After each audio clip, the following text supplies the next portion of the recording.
কৃষ্ণ শংকৰ গুৰু হৰি ৰাম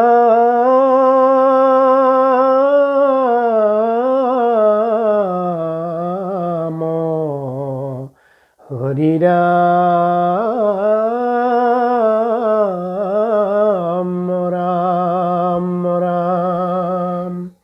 শ্রীকৃষ্ণায় নমঃ। শ্রীমদ্ভাগবত তৃতীয় স্কন্ধ বিদুর উদ্ধব সংবাদ কপিল চরিত। নমো ভগবতে বাসুদেবায়। নমো ভগবতে বাসুদেবায়। সৃষ্টি বৰ্ণন পদ। হে ৰাম নিগদতি শোক শুনা পৰীক্ষিত ৰায়, পাছে যেন বুলিলন্ত বিদুৰে দুনাই। বিদুৰ বদতি গুৰু কয়ো কৃপা কৰি, যেৱে তৈতে অন্তৰ্ধান ভৈলা দেৱ হৰি। তেৱে ব্ৰহ্মা ঈশ্বৰৰ ধৰিয়া বচন, কতেক প্ৰকাৰে সৃজিলন্ত প্ৰজাগণ। দেহে সৃজিলন্ত যত মনেও যতেক, তাক ভালমতে মুত বুজায়ো পত্ৰেক। আনু জীৱাময়ী পুচি আছো অৰ্থচয়, তাক অনুক্ৰমে কহি চেদিও সংশয়। শোক নিগদতি ৰাজা শুনাৰ মন, এমনে বিদুৰে যেৱে কৰিলা প্ৰাৰ্থনা। শুনি আনন্দিত হৈলা কুশাৰো নন্দন, পূৰ্ব প্ৰশ্ন চিত্তে ধৰি বুলিলা বচন।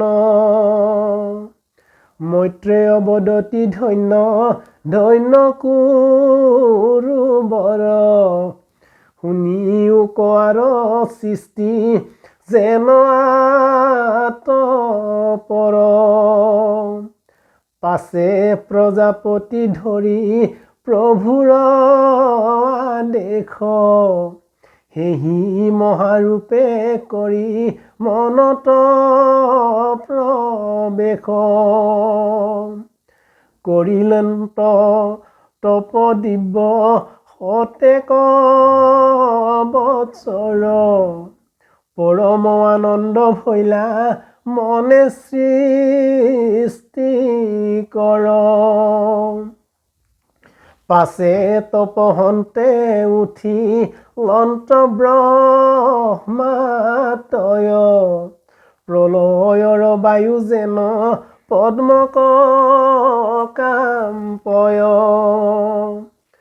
তপস্যাৰ ফলে ব্ৰহ্মা জাজুল্য সমান, জলে সমন্বিতে বায়ু কৰিল অন্তপান। জল গুচিলন্ত পদ্ম হৈলে প্ৰকাশ, দেখিয়া ব্ৰহ্মাৰ মনে মিলিল উল্লাস।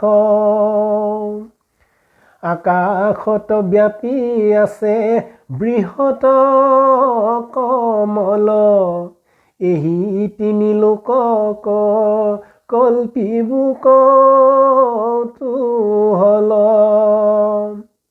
এহি মানে চিন্তি পাছে পদ্মকোষে বসি, তাতে তিনি লোক বিভাগিলা মহাযখী। অধিক নকৰি বিভাগিলা তিনি লোক আৰু হেতু কহু কুৰু বৈৰ্য শুনিয়োক জাতু তিনি লোক প্ৰতি দিনে নাশ হয় এহি হেতু আক মাত্ৰ সজীৱে লাগয় ইহাৰ ওপৰে যিটো লোক চাৰিখান ব্ৰহ্মাৰ বয়স মানে থাকে বিদ্যমান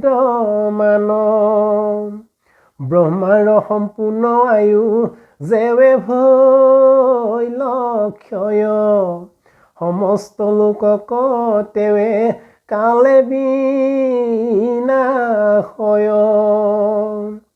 কালৰ মহিমা শুনি বিদুৰ মহন্ত তাক জানিবাক প্ৰতি পুনু পুচিলন্ত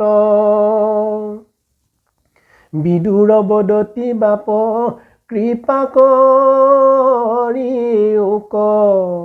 কালৰ লক্ষণ আৱে চিনাই কহিয়োক কিবা স্থূল সূক্ষ্ম ৰূপ কৈও ভাল কৰি পৰম আনন্দে মই শুনো কৰ্ণ ভৰি মৈত্ৰেয় বদতি শুনা ব্যাসৰ নন্দন কালৰ লক্ষণ কহু শুনায়ে কমন ইদানিক কাল মায়া সংক্ষেপী কহিবু 500 অধ্যায়ত প্ৰপঞ্চিয়ানি ৰূপিবু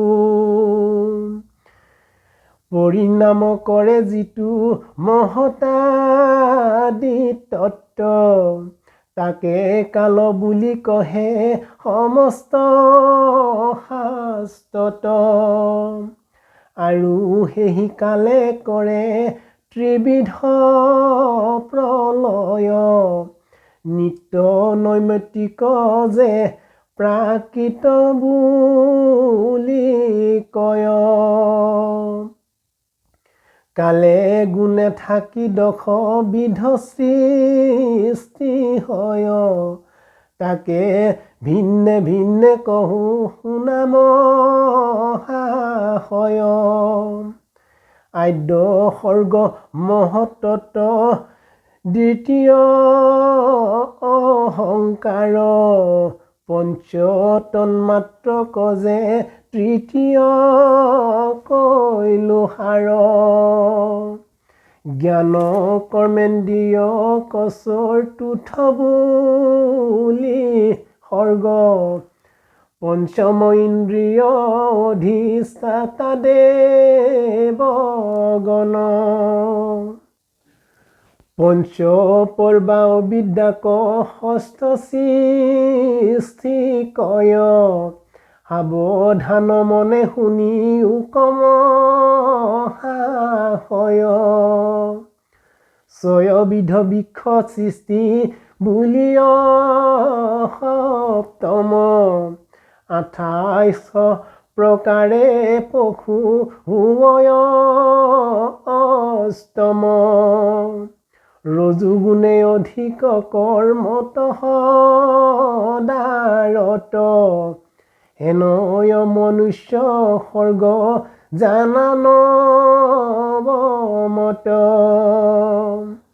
সনত কুমাৰ আদি যত দেৱগণ আৰাক দশম সৰ্গ বোলে সৰ্বজন এহি দশবিধ সৃষ্টি কহিলো তোমাত সবাকুশ্ৰ জিলা ব্ৰহ্মা কহিলো সাক্ষাৎ আৰু যেন মতে শুয়া আছে প্ৰাণীগণ। 20 অধ্যায়ত তাক কৰিবো বৰ্ণন। আৱে শুনিও ক যেন কালৰ ব্যৱস্থা, যত কহো সবে ঈশ্বৰৰ লীলা কথা। শুনা নৰ নাৰীগণ হুয়ায়ে কমন, তৃতীয় স্কন্ধৰ কথা পৰম গহন। পদ অৰ্থ গম্ভীৰত নিদ্ৰা নোযোৱাই, স্বভাৱতে গূঢ় ইটো মূৰ দোষ নাই। কিন্তু আৰ শ্ৰৱণত আছে মহাফল, অল্পকালে পাইবা কৃষ্ণ চৰণ কমল। ভাগৱত শাস্ত্ৰ ইটো কোটি সূৰ্য পাই, চাপিও সমীপ যাৰ আছে ভাগ্যোদয়। একান্ত সাধুৰ সংগ কৰিয়া যতন, ইটো ভাগৱত শাস্ত্ৰ কৰিও শ্ৰৱণ। এক খানি শাস্ত্ৰ মাত্ৰ বুজা নৰগণ, দৈৱকীৰ পুত্ৰে যাক কৰিছা বৰ্ণন। ভজনীয় দেৱ এক দৈৱকীৰ সুত, তান পাৱে সেৱা মাত্ৰ কৰ্ময়দভূত। হে ৰাম মনটো এক ঈশ্বৰ কৃষ্ণৰ নামস্বয়,